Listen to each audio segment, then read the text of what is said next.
আবারও শুরু বৃষ্টি, কাল থেকে নতুন করে নিম্নচাপ তৈরি হওয়ার সম্ভাবনা, প্রবল দুর্যোগে বাড়বে ভোগান্তি। কলকাতায় ফের দুর্যোগের কূটনীতি, বেলা গড়াতেই কলকাতার একাংশে ফের বৃষ্টি শুরু। নিম্নচাপের প্রভাবে এখনও কাটেনি, তার জেরেই বৃষ্টিপাত। কাল নতুন করে বঙ্গোপসাগরে নিম্নচাপ তৈরি হওয়ার কথা রয়েছে। কাল থেকে ফের একাধিক জেলায় ভারী বৃষ্টিপাতের সতর্কতা। আগামী শনিবার থেকে বজ্রবিদ্যুৎ সহ বৃষ্টি হবে কোন কোন জেলায়, বিস্তারিত আনতে অবশ্যই ভিডিওটি সম্পূর্ণ দেখবেন। এবং আপনাদের জেলার নতুন নতুন খবরগুলি সবার আগে পেতে চাইলে আমাদের ইউটিউব চ্যানেলটিকে সাবস্ক্রাইব করে পাশে থাকা বেল আইকনটিকে বাজিয়ে দেবেন এবং কমেন্টে আপনার জেলার নামটি লিখে দেবেন।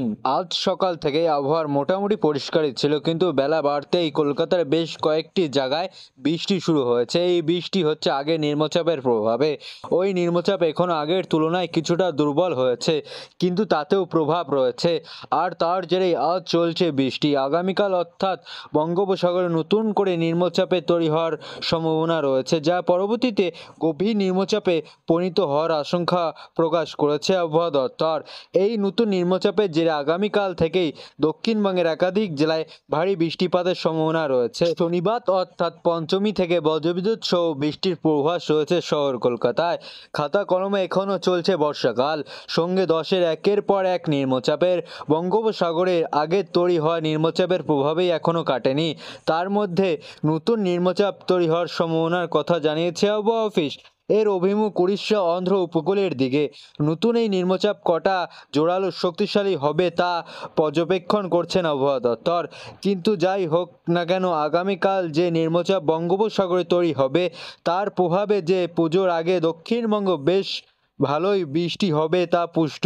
অর্থাৎ পুজোর আবহে দুর্যোগে দুর্যোগে নাজেহাল হবেন দক্ষিণবঙ্গবাসী। সোমবার রাতে টানা 5 ঘন্টা বৃষ্টি, এখনও জলমগ্ন হয়ে রয়েছে শহর কলকাতার একাধিক জায়গা। তার মধ্যেই বুধবার সকালে বেশ কয়েকটি জায়গায় নতুন করে বৃষ্টি হয়েছে। আগামী কয়েকদিনও বৃষ্টির পূর্বাভাস দিয়েছে আবহাওয়া দপ্তর। ফলে পুজো শুরু হওয়ার আগেই সপ্তাহে দক্ষিণবঙ্গে আবহাওয়া যে বেশ দুর্যোগপূর্ণ থাকবে তা বোঝাই যাচ্ছে। তা মোটামুটি পুষ্ট। পুজোর আগে আবহাওয়ার এমন পরিস্থিতি, প্রচুর লোকসান হচ্ছে ব্যবসায়ীদের, মাথায় হাত পড়েছে পুজো উদ্যোক্তাদের। একাধিক মণ্ডপে জল জমেছে।